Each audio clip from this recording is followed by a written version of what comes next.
Olá, boa noite. Sejam bem-vindos, pessoal, para o nosso estudo da obra que é o Espiritismo. Nós estamos no preâmbulo. Deixa eu mudar aqui. Nós estamos no preâmbulo. A parte segunda desse estudo, na verdade, nós estudamos apenas um parágrafo, né? Então, vamos dar continuidade aqui.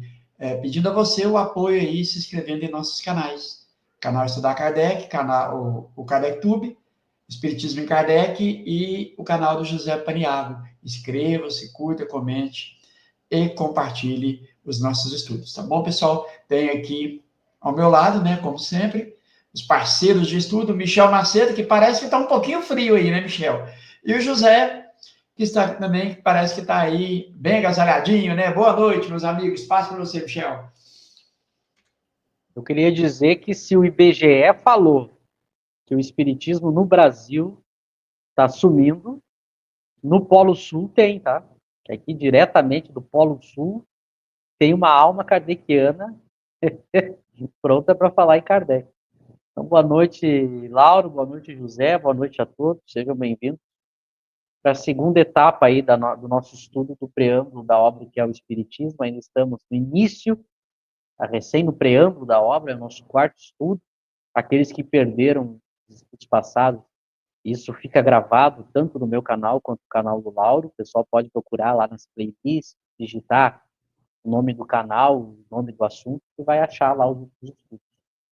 Lembrando, como sempre, que é muito importante que todos curtam e compartilhem o vídeo. Quem puder aí também se inscrever nos canais e nos seguir nas demais redes sociais, né? A gente está também presente aí no TikTok, para quem gosta de baixar o vídeo, compartilhar no WhatsApp.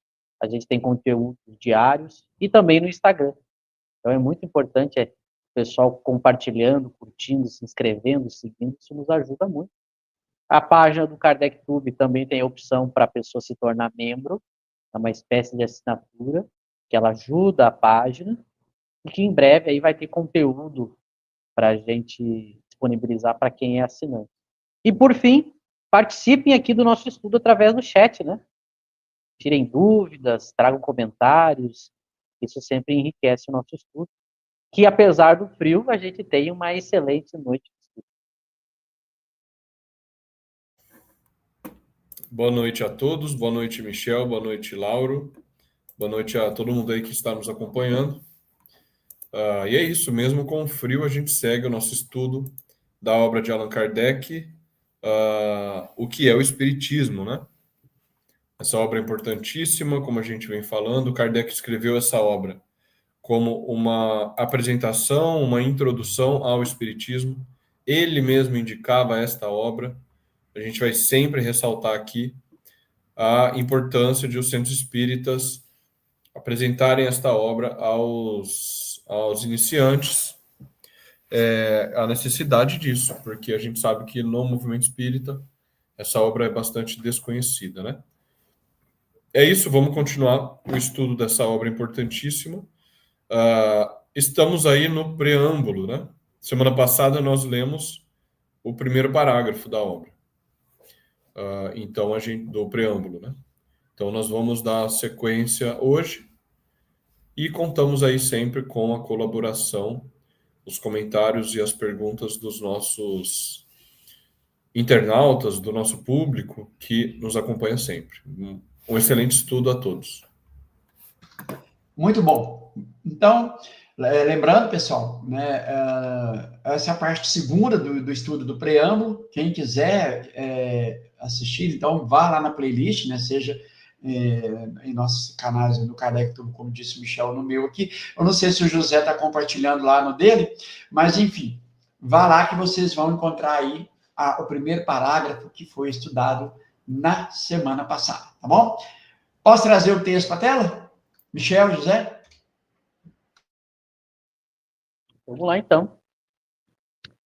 Agora é Kardec, né, no segundo parágrafo do preâmbulo do que é o Espiritismo. Sob a forma de diálogos, o primeiro capítulo desse volume encerra respostas às observações mais comumente feitas por aqueles que desconhecem os princípios fundamentais da doutrina. E bem assim, a refutação dos principais argumentos de seus contraditores. Esta forma nos pareceu a mais conveniente, não por não ter a aridez da forma dogmática. No segundo capítulo, damos uma exposição sumária das partes da ciência prática e experimental, sobre as quais, na falta de uma instrução teórica completa, o observador novato deve fixar a sua atenção para poder julgar com conhecimento de causa. É aproximadamente um resumo do livro médio. As objeções nascem quase sempre das ideias falsas feitas a priori sobre aquilo que se não conhece. Retificar essas ideias é prevenir as objeções.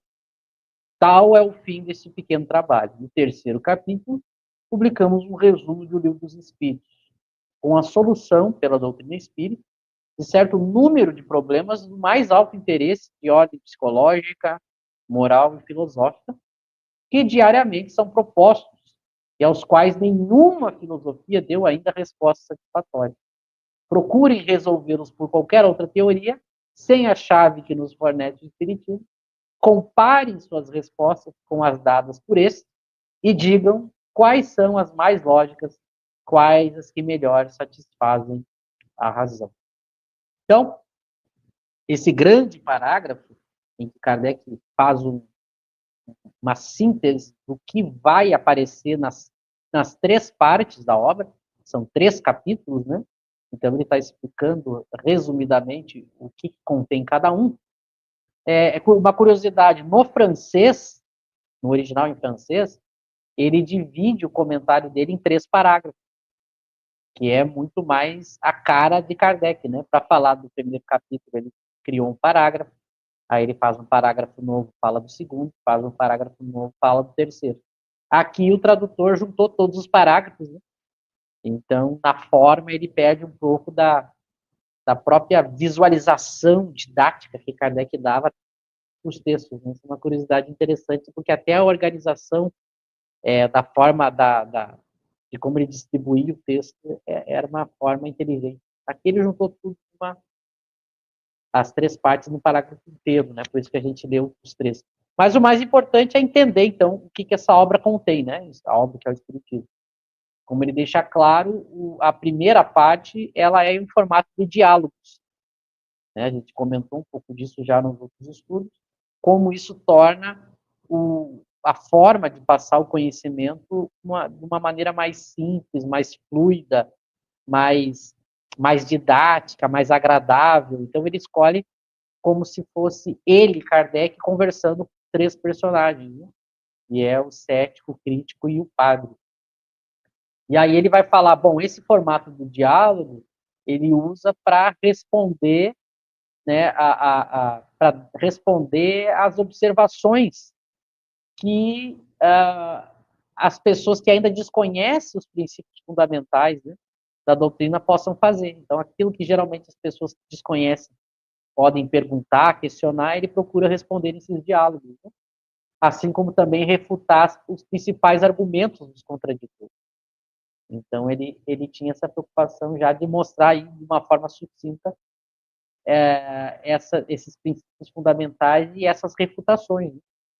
Já que Kardec respondia muito bem aos contraditores, né? Ele sabia muito bem, ele não fugia das respostas às objeções. Isso é muito importante para mostrar a solidez da teoria que ele apresentou.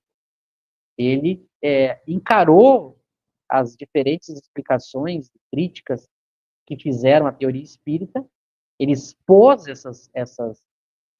esses contra-argumentos e respondeu a eles. Né? É muito interessante porque isso mostra a seriedade com que Kardec trabalhava e a segurança que ele tinha na teoria espírita. Ele não fugia das contradições de apresentar o pensamento contrário.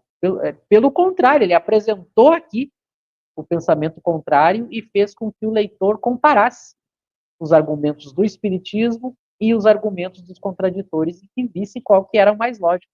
Kardec vai proceder assim o tempo todo nas suas obras. Isso demonstra uma segurança, uma força e uma ética que hoje, por exemplo, a gente sofre muito com isso, né? É muito comum as pessoas falarem de espiritismo, seja bem, seja mal, e elas não dão chance de da gente apresentar os contra-argumentos, da gente apresentar os questionamentos, as pessoas fogem do debate. Enquanto Kardec não podia, ele apresentava, né? Então, quem está seguro da força da sua teoria não foge, né? De encarar as objeções, pelo contrário. Então, isso mostra também a racionalidade da obra de Kardec. E aí ele ainda mostra que ele se preocupou com a forma, eu quero chamar atenção para isso, porque ele, além do conteúdo, ele se preocupa com a forma. O tempo todo, Kardec se preocupa com a forma com que ele vai apresentar a teoria espírita. Isso também é outra genialidade que nem todo autor tem. Ele quer realmente dar uma forma que seja mais acessível, compreensível possível. E isso mostra também a grandiosidade do trabalho que ele realizou e prova que ele se preocupava com a forma, né? Ele se preocupava com a forma com que ele ia apresentar. Por isso que ele escolheu a forma de diálogos.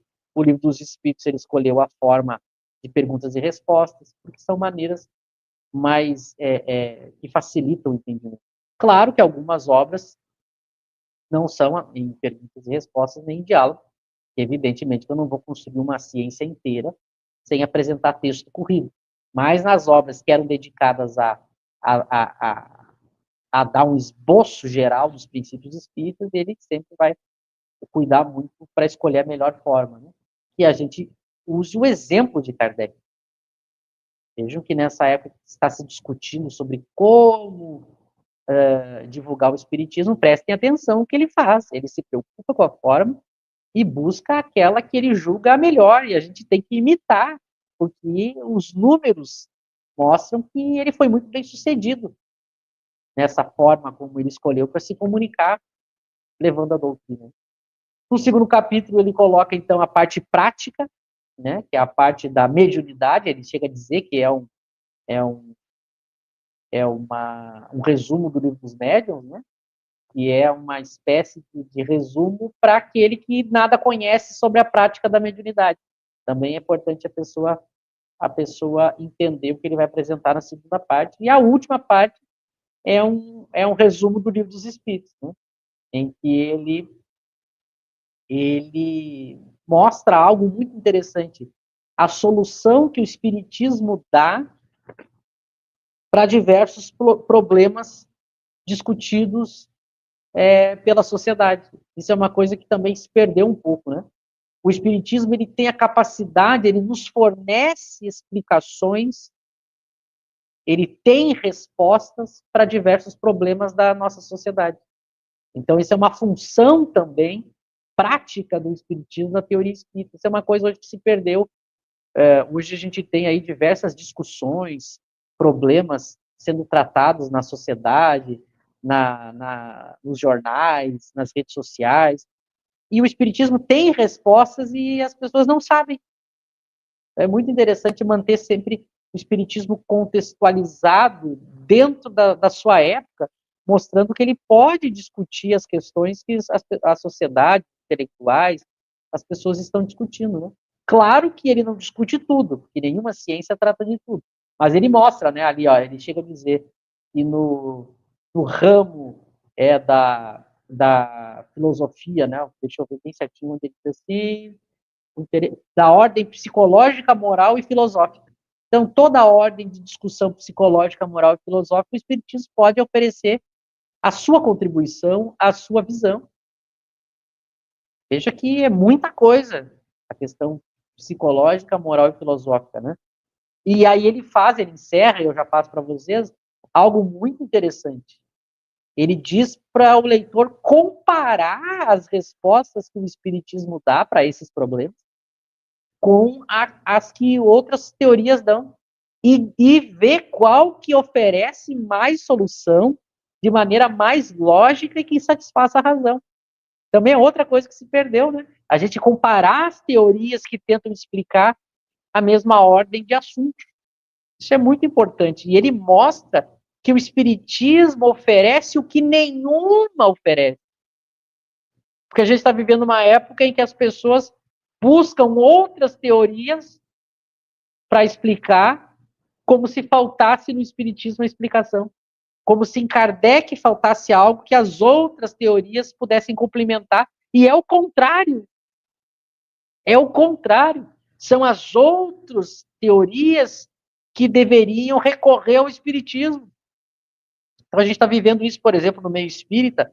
Há muitas pessoas ligadas à área da academia, à área da filosofia, que eles tentam complementar o Espiritismo com outros teóricos.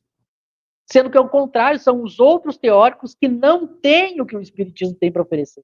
São eles que têm que aprender com Kardec e com o Espiritismo.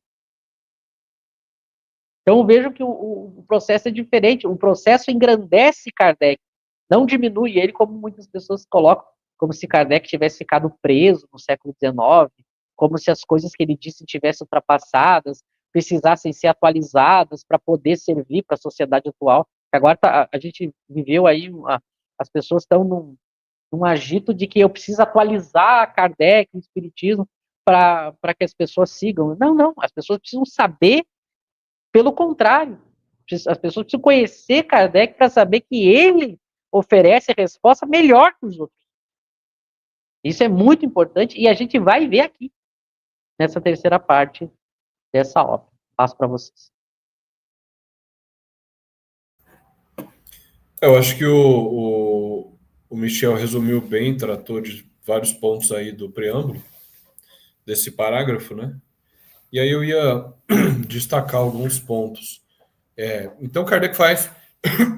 Desculpa. Kardec faz exatamente isso, né? Nesse parágrafo, ele está dando uma visão geral da obra, o que ele vai fazer em cada capítulo.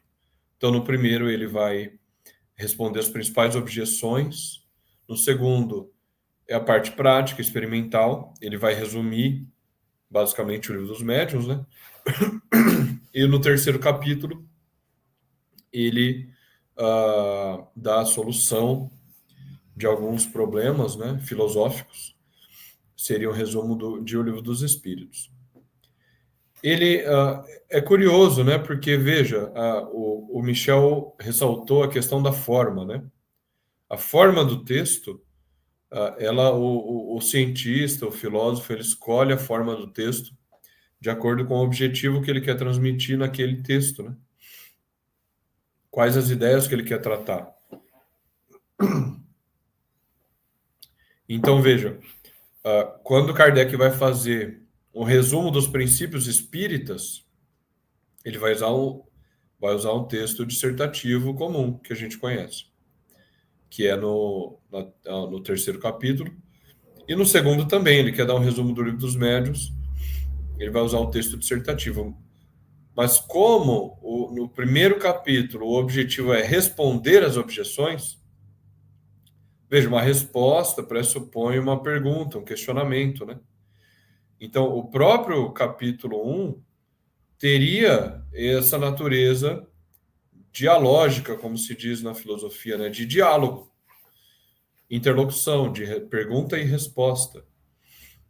Então, ele achou por bem escolher a forma de diálogo para escrever esse capítulo número 1, que é incrível, como nós vamos ver nos próximos estudos, né? Ele compõe 3 diálogos, que é ele, Allan Kardec, dialogando exatamente, respondendo essas objeções com 3 personagens diferentes, o crítico, o cético e o padre, né? Então, esse capítulo 1 é fundamental, porque você responder às objeções é importantíssimo para qualquer filosofia, qualquer ciência. Toda filosofia, toda teoria filosófica, toda teoria científica, ela encontra muitos obstáculos. Ela encontra críticos, ela encontra objeções. Uma objeção é uma crítica, um argumento contrário que alguém levanta para tentar atacar aquela teoria. Então, todo bom filósofo, todo bom cientista, ele procura fazer uma coisa que é muito comum que é se adiantar às objeções. Por que se adiantar às objeções? Ele escreve a sua teoria e antes mesmo dos críticos atacarem, ele já se adianta, ele já antevê quais são as possíveis críticas e já responde essas possíveis críticas mesmo antes de alguém ter formulado elas. Porque isso dá muito mais força argumentativa para aquela teoria, isso esclarece dúvidas que porventura surgiriam a partir do estudo daquela teoria. Então, isso é absolutamente comum em qualquer ciência, qualquer filosofia. E Kardec dominava isso muito bem. Muito bem. Ao longo de toda a obra, a gente repara isso. Ele pega um capítulo breve, por exemplo, de O Evangelho segundo o Espiritismo. Ele vai falar da prece. A gente lembra desse capítulo da prece, né? Capítulo, se não me engano, 24, 25, lá do Evangelho segundo o Espiritismo. E ele se adianta às objeções. Ele fala: alguns poderiam objetar que Deus, já conhecendo nossos pensamentos, a prece seria desnecessária. Outros poderiam dizer, etc, etc. Então, ele já vai se adiantando àqueles argumentos para rebater essas críticas e tornar aquele ponto que ele está defendendo mais sólido, mais forte, né? Então, isso é fundamental. Nós vamos ver como, de forma magistral, Kardec faz isso ali no capítulo 1. E depois ele escolhe a forma do texto corrido, dissertativo, para tratar do Livro dos Médiuns e do Livro dos Espíritos, né? E por fim, eu já passo para vocês, o Michel lembrou bem, o Espiritismo, ele responde a problemas de ordem psicológica, moral e filosófica, que até então nenhuma outra filosofia conseguiu responder. E a gente pode dizer que essa afirmação de Kardec continua muito atual. É muito simples, na verdade, constatar isso. Do século XIX para cá, os filósofos foram abandonando a questão da moral, da moral não, foram abandonando a questão da alma. Quando Kardec está falando psicológica, ele está se referindo à alma. Psique do grego é a alma, né? Como sempre lembra o Cosme. Então, essa afirmação de Kardec continua atual porque os filósofos abandonaram a questão da alma. Então, de fato, é praticamente impossível ter surgido outra teoria tão ou mais sólida que a teoria de Kardec sobre a questão da alma, da imortalidade, da sobrevivência da alma, como isso se relaciona com Deus, etc. Então, Kardec dá excelentes respostas, o Espiritismo dá resposta a isso, e ele vai enfatizar isso aqui neste primeiro parágrafo. Primeiro não, segundo.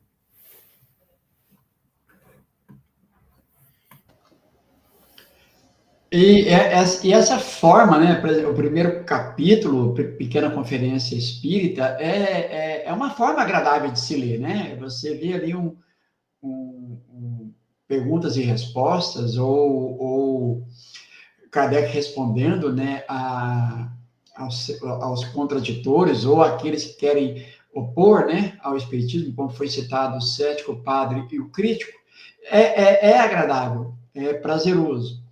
Mas o que chama atenção, e o Michel lembrou bem, é como foi construída não somente essa obra, mas praticamente todas as obras de Kardec, né? Todos os livros, que é de uma forma muito metodológica. A Ileia diz que a edição da ID, ela está, Michel, naquele formato de separar, né, os capítulos, os parágrafos separados, não juntos como está aqui. Bom, mas voltando, então, quando nós pegamos o Livro dos Médiuns, o Céu e o Inferno, a Gênese, né, claro, além do Livro dos Espíritos, nós vamos ver tudo separado por itens. Então, né, o Evangelho segundo o Espiritismo fica de forma que fica fácil a localização, a pesquisa para aquele que quer se inteirar. É como foi comentado pelo Michel, e pelo José. Kardec se preocupava muito com a forma, até para facilitar para aquele que queria estudar realmente, né, as suas obras. Né, para mim não ser tão repetitivo, quando Kardec vai dizer que, né, essa teoria, nenhuma outra, a teoria espírita, nenhuma outra teoria satisfaz a razão como essa, isso é tão verdade e Kardec é tão seguro desse ponto que ele, né, cria o catálogo racional para fundar uma biblioteca espírita e lá ele coloca obras que é para aquele que queira estudar. Por exemplo, lá, está lá, os 4 evangelhos de Rustang. Então, vamos estudar, vamos comparar o que está nas obras de Rustang com os princípios da doutrina. O que a sã razão vai dizer, além dos princípios que estão formulados aí nas obras de Kardec, né? Então, veja que Kardec, ele não tinha esse receio de alguém dizer assim, não, aqui eu encontrei algo que é mais racional do que o que está no Espiritismo. Né? E isso não aconteceu. E como Cosme Márcio vai dizer, a ideia de um complemento, né, no catálogo racional dessas obras, para se fundar a Biblioteca Espírita, não é esse complemento, como se entende, os romances mediúnicos é um complemento da doutrina espírita, do espiritismo. Não, é para que aquele que quisesse fazer uma comparação das teorias, das propostas, poderia muito bem ali encontrar. Então, o catálogo racional tinha essa finalidade, né? Mas, no mais, é isso que eu queria comentar. Michel, eu devolvo aí. Eu acho que por enquanto é só isso mesmo, Michel. É isso aí. Esse trabalho de comparação entre as tentativas de explicar algum fato, algum acontecimento, isso enriquece muito o estudo. Né? Então, por exemplo, quem acompanha a Revista Espírita tinha determinado acontecimento que chamou muita atenção da sociedade da época. Kardec trazia isso para a Revista Espírita e fazia uma análise baseado nos princípios espíritas de como explicar aquilo. Evidentemente que tinha que ser, como ele coloca aqui, né? Tem que ser da ordem psicológica, moral, filosófica. Por exemplo, questões de economia, questões de política, ele não tratava e o espiritismo não trata, mas essas de ordem psicológica, moral, filosófica, ele tratava muito, né? Então, por exemplo, tem um caso na Revista Espírita de uma criança que assassina os seus amiguinhos, ainda criança. Isso repercute nos jornais. Kardec faz o quê? Pega isso e vai analisar. Como é que o espiritismo vê uma criança já com os instintos de assassino e tudo mais. Um exemplo, como a gente vê aí diariamente vários acontecimentos na nossa sociedade, que o espiritismo pode ajudar a entender. E a pessoa pode tentar comparar. Agora, esse trabalho de comparação, ele tem que ser feito de uma maneira muito, muito séria, muito correta.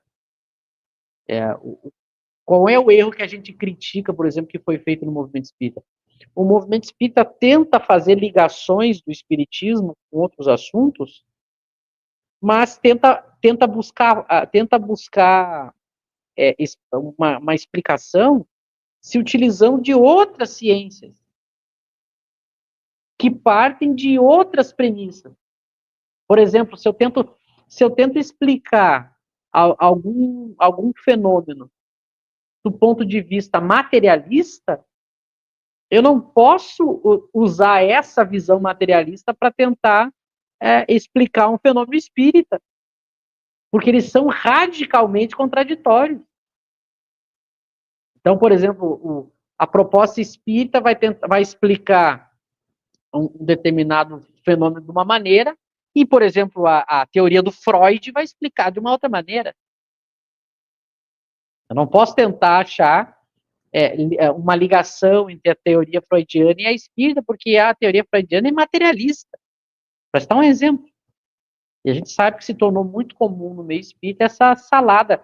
O pessoal pega teorias psicológicas materialistas e tenta fazer adaptações à teoria espírita. Mas são adaptações que não são possíveis de ser feitas. Porque elas partem, por exemplo, há teorias que partem da ideia de um cérebro causando o pensamento. Para o espiritismo, a causa do pensamento é o espírito. Então, eu não posso analisar, tentar achar no espiritismo uma ideia de inconsciente, superconsciente, ego, porque isso tem sentido dentro daquela teoria. Da mesma maneira, eu tentar pegar questões da física, ou da química, ou da biologia, e tentar fazer uma leitura espírita com isso. Não tem como, porque são objetos diferentes. Tanto que é muito comum as pessoas acharem que física quântica trata do espiritismo, trata de espírito, e que o espiritismo tem ligação com física quântica. E aí o especialista em física quântica fica muito incomodado com isso. Porque não há espírito em física quântica. Então essas ligações, essas relações são mal feitas. Né? E aqui o que Kardec está fazendo é para a pessoa comparar propostas diferentes e dessas propostas diferentes observar qual que é a mais lógica.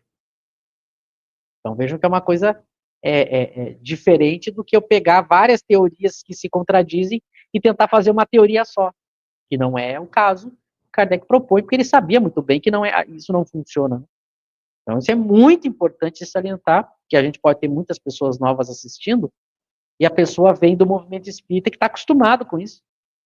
O movimento espírita, ele dá pitaco em medicina, em física, em química, em biologia, em psicologia, em pedagogia. E aí faz de uma maneira equivocada. E aí o especialista nessas áreas fica muito incomodado. E com razão, porque as pessoas estão falando bobagem. Então a gente tem que ter muito cuidado, porque isso também descredibiliza a pessoa. Se a pessoa pensa que o espiritismo é essa maluquice, a pessoa inteligente não quer saber da teoria, porque ela diz assim, pô, os espíritos estão falando de física quântica, espiritismo não tem nada a ver uma coisa com a outra. Então a pessoa, na ânsia de querer fazer algo bom, ela espanta as pessoas que são sérias. Então o espiritismo é uma ciência própria, com a sua teoria, com o seu objeto de estudo. E que isso tem consequências filosóficas e morais que dá condição do espiritismo observar fenômenos da sociedade e propor a sua explicação baseada na sua teoria. Isso é importante, eu acredito que é importante de salientar, né? Eu passo para vocês. A gente até chegamos a comentar brevemente sobre isso no estudo da semana passada, né? Essa confusão entre as diferentes áreas do conhecimento que não pode ocorrer, né? O espiritismo trata da alma, dos espíritos, da relação deles com os homens, e as outras vertentes, principalmente mais recentes, são materialistas, né? A psicologia caminhou para esse ponto de vista materialista, como o Michel já destacou, mas se a gente considerar na história da humanidade, isso é uma coisa que as pessoas não param para pensar, tá? Em toda a história da humanidade, a maior parte dos filósofos era espiritualista.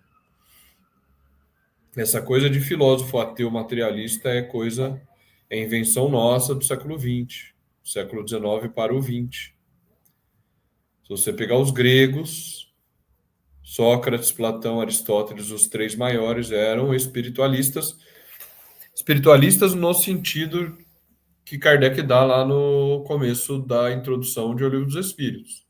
Crer em algo além da matéria.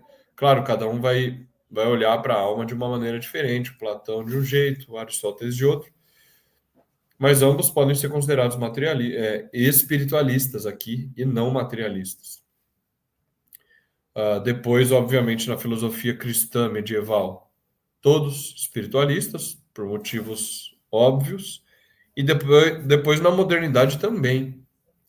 Descartes, John Locke, Hume, Kant, Hegel, todos esses filósofos, a gente pode citar muitos, eram espiritualistas, acreditavam na imortalidade da alma e acreditavam em Deus. Essa coisa de uma visão mais materialista ela vem do século XIX para cá e foi uma virada muito brusca, muito violenta, que foi tomando a classe intelectual até chegarmos no ponto que a gente conhece hoje da maior parte da classe intelectual ser de fato materialista, né? Mas é isso que o Michel falou, a gente não pode confundir o domínio de uma ciência com outra. O espiritismo ele tem o seu próprio campo de investigação.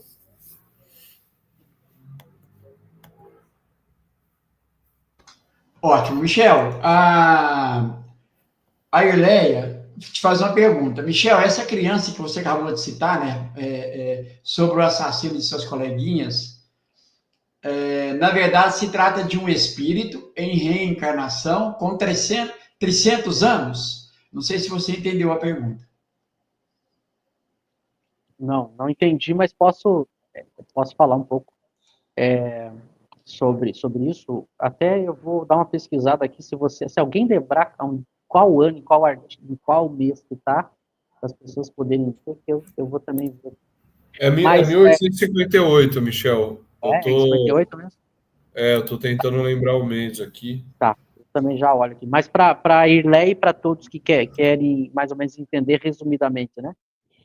Kardec vai tentar entender o que causaria esse tipo de comportamento numa criança. Porque veja que se eu tentar buscar explicações na própria religião tradicional, que coloca a alma como nascendo junto com o corpo, não há uma pré-existência da alma. Vejam que é uma teoria que parte de uma premissa diferente do espiritismo. Kardec mostra as contradições disso. Bom, se a alma é criada no mesmo momento do corpo, como que eu explico essas diferenças de personalidade? Então, Deus criaria almas com tendências homicidas e outras não, outras com tendências à caridade. Como explica essas diferenças já desde a infância? Claro que aí surgem algumas teorias materialistas que tentam explicar esse tipo de comportamento, que Kardec também analisa. Por exemplo, algumas teorias materialistas vão tentar achar uma causa disso no meio que essa criança nasceu, no meio em que ela foi criada, educada. Isso teria algum tipo de influência, ou ela poderia ter algum tipo de influência na relação com os pais, até mesmo na relação, na época que a mãe estava grávida da criança, tudo isso influenciaria. Mas nota, qual é o problemão dessas teorias? E que o espiritismo consegue resolver de uma maneira muito natural. O problemão dessas teorias, que tentam colocar tudo como influência do meio, é quando pessoas que nascem no meio privilegiado e mesmo assim têm tendências negativas. E o contrário, pessoas que nascem no meio completamente vicioso e apresentam virtude, desafiando a teoria explicativa de que o meio forma a criatura. Então, isso, o que Kardec vai mostrar é que o espírito encarnado na criança traz essas tendências da sua história espiritual, das suas encarnações passadas. E isso se manifesta nas suas ações, as ideias inatas, as tendências. E aí, dependendo do contexto, não é que o contexto não influencie, mas se ela está num contexto de violência, esse contexto estimula o que ela já tem dentro dela. E se ela está num contexto contrário, isso serve numa espécie de apaziguamento da tendência. A pessoa, ela tem essas tendências, ela encarna num contexto em que ela é chamada à justiça, à educação, ao bem, à virtude. Então, isso ajuda a ir diminuindo essa tendência nela. Olha que explicação simples, bonita, racional que o Espiritismo dá. Como é o caso dessa criança. É aí que os espíritos vão dizer, eu não lembro na íntegra a resposta, mas eles vão mostrar que era um espírito muito primitivo que tinha encarnado nessa criança. E como ele vinha num meio onde a vida ainda era muito animalizada, ele ainda mostrava essa brutalidade agora que encarnou no meio da sociedade civilizada. Então, muitos espíritos, ainda muito primitivos, quando eles encarnam no meio da sociedade já adiantada, eles trazem aquela vida animalesca, brutal, pouco racional, né? Então, ele era praticamente, ele agia quase como um animal, né? Ele resolvia tudo na força, no ódio, na tendência daquilo que a matéria, o instinto de conservação, mandava.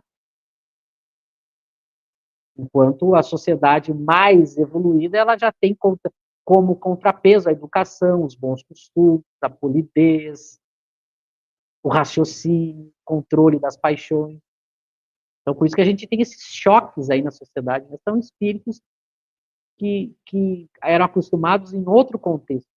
Que, claro que dependendo do nível de conhecimento e da livre escolha, quanto mais ele tiver esclarecimento e livre escolha, ou seja, ele poderia ter agido diferente, ele vai ser responsabilizado por essa atitude. Então, ele vai ser responsabilizado moralmente, se ele tinha condições e consciência disso, né? Mas mesmo que ele não tivesse, isso o Espírito também explica, porque são espíritos ainda muito atrasados, que eram acostumados com uma vida material. É a vida primitiva mesmo, que se caçava e sobrevivia o mais forte. Porque o senso moral, a ideia de civilidade, ela surge com o tempo. Mas o espírito, nas primeiras encarnações, ele é praticamente um animal. Porque ele atende aquilo que o corpo pede. Né? Achou? Aí, ó. Está em 1858, a primeira revista, né, em outubro, e o nome é Assassinato de 5 crianças por outra de 12 anos. Problema moral. E aí Kardec analisa. Mostrando um exemplo do que ele está falando aqui no preâmbulo. Né? O Espiritismo fornece explicações e diz, compare as explicações do Espiritismo com outras explicações. Como a do Espiritismo é mais simples, é mais lógica, ela dá uma noção mais justa e também de maior responsabilidade, né? Porque, por exemplo, a gente vive hoje um contexto materialista de sociedade que todo mundo é coitado, né? Ninguém tem responsabilidade, ninguém é culpado, todo mundo é coitado e não culpado. Então, a sociedade materialista tira a responsabilidade, tira o dever moral. Por quê? Porque para o materialismo tudo é feito do cérebro. Se o cérebro é defeituoso, a pessoa é assim, ela não tem escolha. Então não há moral, não há escolha, porque ele é fruto de um cérebro. Por isso que o materialismo tenta tratar isso com o quê? Com remédio. Né? Remédios para o cérebro para ver se a pessoa diminui aquela agressividade. Só que Kardec vai mostrar que essa agressividade que o espírito tem é que altera o cérebro, não o contrário. O cérebro é efeito do espírito agressivo. É claro que eu posso recorrer a uma ajuda médica, química, para ajudar a enfraquecer essa tendência. Mas também participa a vontade e o esforço do espírito, porque ele tem livre-arbítrio, ele pode fazer escolhas, ele pode lutar contra isso, é a prova dele. Só que se eu tiro essa parte, que é o espiritismo que fornece, e fico só com o efeito cerebral, eu tiro a responsabilidade moral, né? E é o que acontece hoje. Hoje todo mundo é algum problema mental, é algum problema cerebral, que ou precisa de terapia, ou precisa de remédio, ou não tem muito o que ser feito. Tirando a responsabilidade moral, a luta moral. Não é que seja uma coisa fácil, mas o espírito justamente escolheu esse contexto, que é uma prova para ele. Ele tem que fazer o que é possível, lutar contra essa tendência. E não se entregar para ela. Mas se eu digo que ela é só fruto de um cérebro, que ele é um coitado, uma vítima da sociedade, a pessoa se entrega, né? Ela não luta contra a tendência, porque ela não acha que tem responsabilidade. Então, vejam, estou citando um exemplo do quanto o espiritismo enriquece a explicação, a discussão e apresenta as consequências morais disso. Né? Passo para vocês.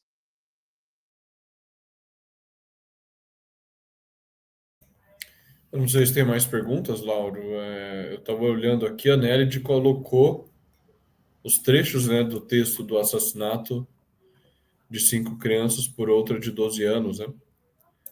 E os espíritos respondem exatamente isso, que era o espírito dessa criança de 12 anos.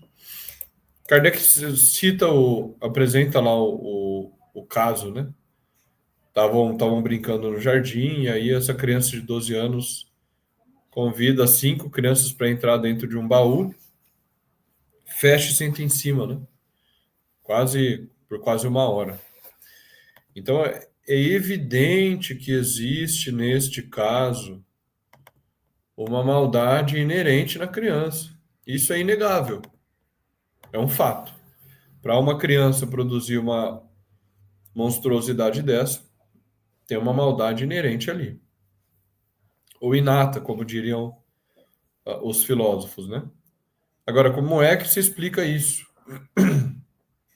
Como é que, aceitando a existência da alma e aceitando que ela fosse criada ao mesmo tempo que o corpo, como é que eu posso aceitar que Deus tenha criado uma alma tão perversa assim?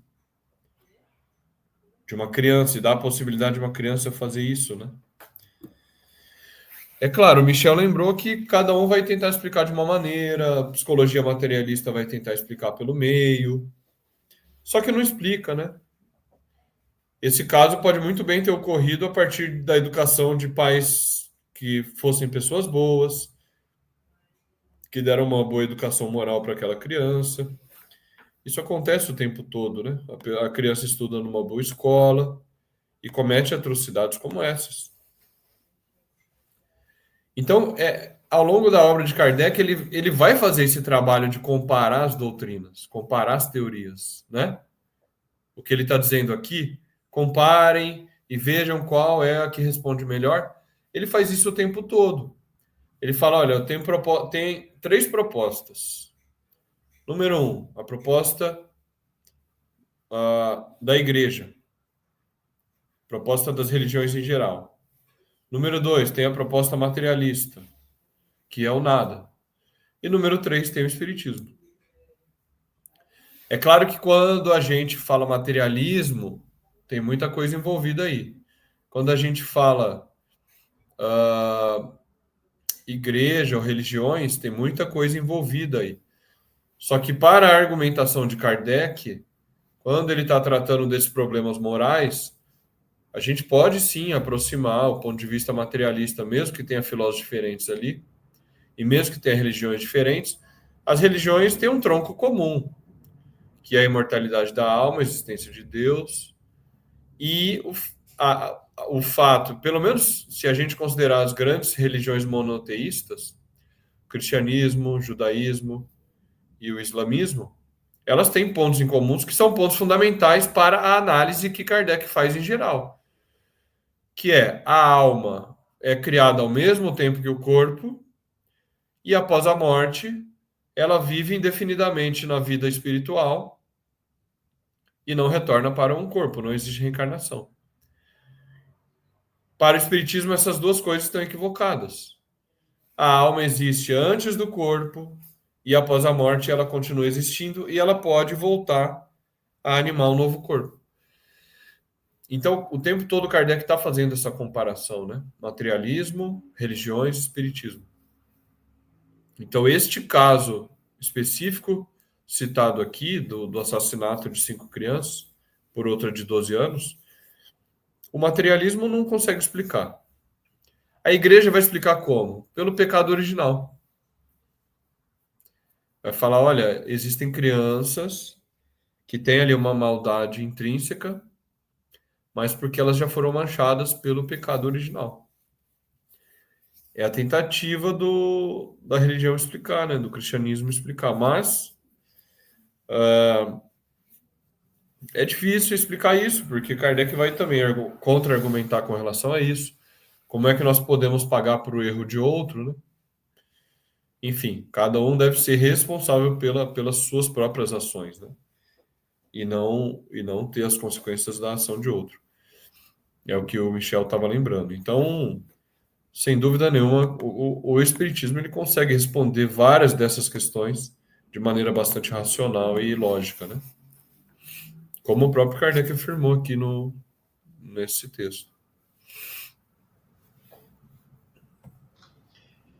Bom, e como o espiritismo não é teoria de um homem só, uma ideia de uma pessoa só, uma opinião pessoal, uma opinião, né? É claro que a gente tem que levar em consideração que são os próprios espíritos que vêm nos revelar, né, o mundo espiritual. Bom, então isso já é um ponto assim importante, porque até então ninguém havia, né, nenhuma teoria, nenhuma doutrina havia conseguido esse feito.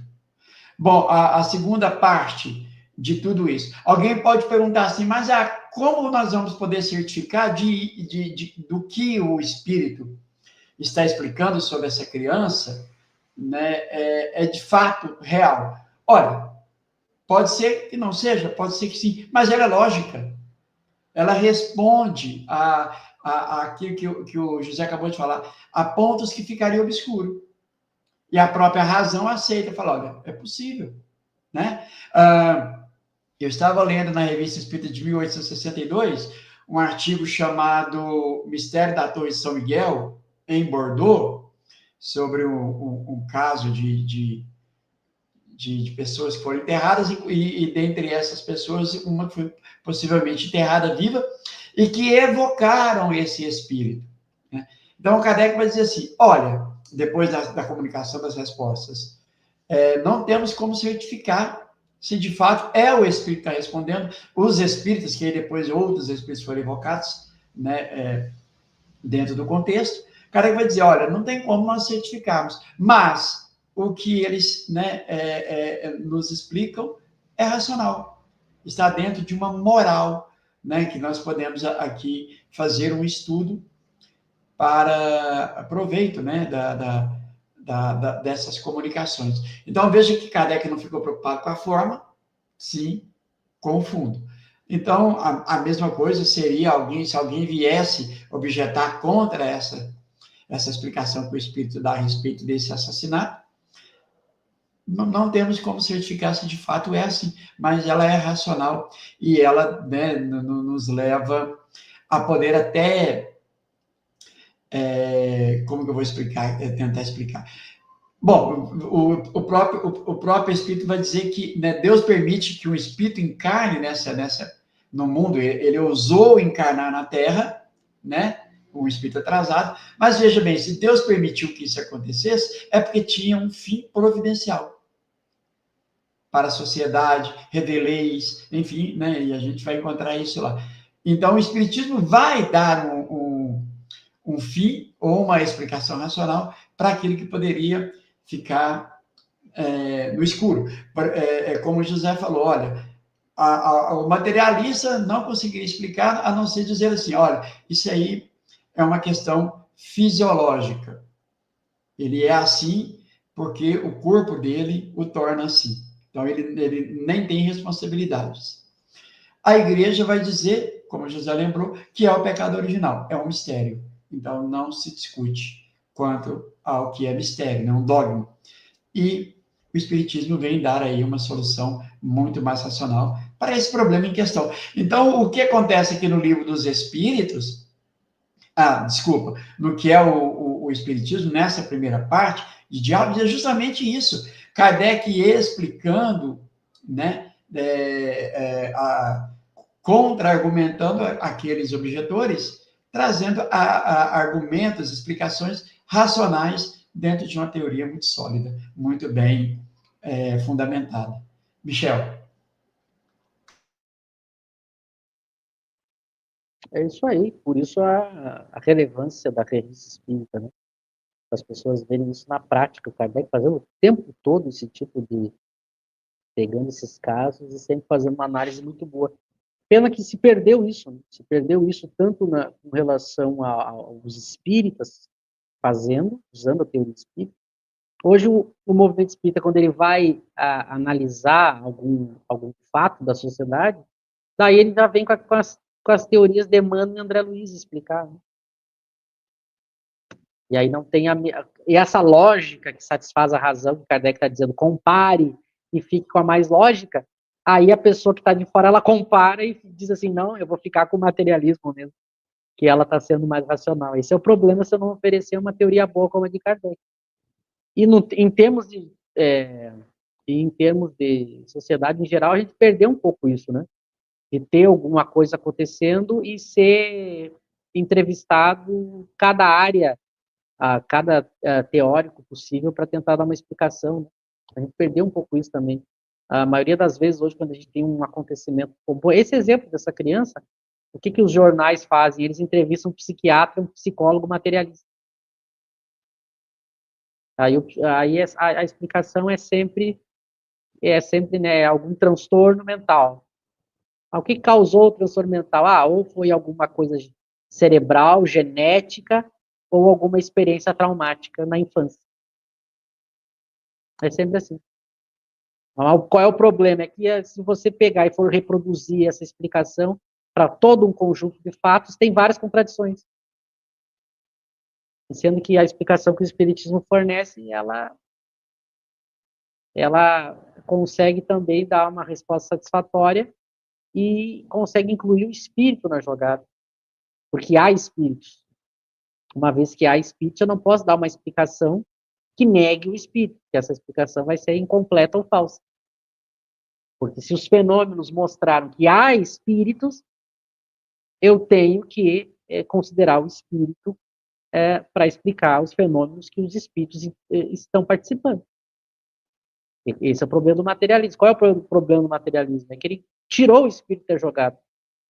Mas ele ignora os fenômenos que mostram que há um espírito. Que, portanto, não é o cérebro que causa a alma. Então, ele simplesmente ignorou. Ele diz, não, isso aqui eu não quero. Isso eu nego. Porque os fenômenos que dizem provar o espírito não me satisfizeram, eles são falsos, eles são fraudes, ele simplesmente nega. Agora, se eu tomo como ponto de partida que há espíritos, e para isso eu me apoio no conjunto de fatos, agora eu tenho que dar uma resposta satisfatória com o espírito na jogada, né? E é o espiritismo que dá. Como o José lembrou, se eu comparar, eu tenho duas propostas que colocam o espírito na jogada. Eu tenho, por exemplo, a da religião tradicional e eu tenho a espírita. Aí a gente falou, qual é o problema da religião? É que ela coloca como a alma sendo criada no momento em que o corpo é criado. E aí eu tenho um problemão. Por que as almas são criadas diferentes? O espiritismo tem uma solução melhor, porque por espiritismo as almas são criadas iguais. Elas apresentam tendências diferentes agora, porque elas já estão com um caminho andado de evolução. Então, veja, o espiritismo sempre oferecendo argumentos mais racionais e mais simples. Então, isso é uma discussão muito boa de a gente se habituar a fazer exercícios, né? De tentar responder questões da nossa atualidade com a teoria kardeciana. Mas de uma maneira séria, prudente, racional. Não com esse povo aí que hoje, se o pessoal quer saber o que é o espiritismo, recorre a quem? Ao Haroldo, que nem o podcast lá, um dos maiores podcasts do Brasil, quis saber sobre o espiritismo. Olha que coisa interessante. Aí convidaram o Haroldo e a gente viu o desastre que foi. Tanto que a gente fez aquela live, reagindo às respostas, péssimas respostas. Aí a pessoa que está olhando fica, esse aí é o representante da teoria espírita. Que teoriazinha fraca, hein? Vou ficar com outra. Mas se a pessoa tomar conhecimento da teoria kardeciana, aí ela tem um problemão para enfrentar. Enfrentar a teoria de Kardec, olha, é um problemão para quem tentar enfrentar ela, como a gente vai ver quando Kardec começar os diálogos, né? A questão de, quando eu vou comparar teorias e comparo com a argumentação de Kardec, aí tem que ter para conseguir dar uma resposta melhor que a que ele vai desenvolver. Bom, semana que vem a gente conclui aí o preâmbulo, né? A gente não quis adiantar, porque a parte final do preâmbulo, ela é muito importante, né? Então a gente tem que dedicar um estudo só para ela. Então, quarta-feira que vem estaremos aqui novamente. Eu quero já agradecer ao Lauro, ao José e todos que participaram. Lembrando, mais uma vez, a importância de você curtir o vídeo nesse momento, compartilhar com pessoas que talvez você ache que vai gostar, que vai se interessar, e seguir a gente nas demais redes. Procure lá os nossos canais nas demais redes, que assim você vai estar também nos ajudando e tendo acesso diário ao nosso conteúdo. Uma boa noite a todos e um bom resto de semana. Bom, queria também me despedir, agradecer a presença de todos que nos acompanharam, que mandaram perguntas. A gente tem pessoas que nos acompanham semanalmente, desde o começo, outras que chegam depois, é muito bom isso, né? Ter também essa renovação, pessoas que estão chegando agora, sejam muito bem-vindas. Espero que gostem, né, do nosso trabalho, do nosso estudo. E nos contatem aí pelas redes sociais para a gente trocar ideias e estreitar os laços aí dos espíritas pelo Brasil, né, que gostam de estudar Kardec e acham isso importante. Então é isso, pessoal. Um grande abraço a todos. Semana que vem estamos aí para continuar o estudo dessa obra e tratar finalmente da definição do Espiritismo como uma ciência, né?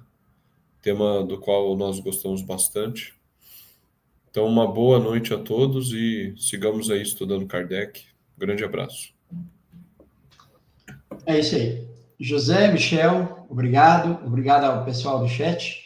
Foi muito boa a participação, né? A Nelly deu um apoio aí, trazendo a informação. E lembrando, gente, é estudar Kardec, não tem outra forma, né? Se quiser conhecer o verdadeiro espiritismo, como ele é estudar Kardec, tem que fazer esse esforço.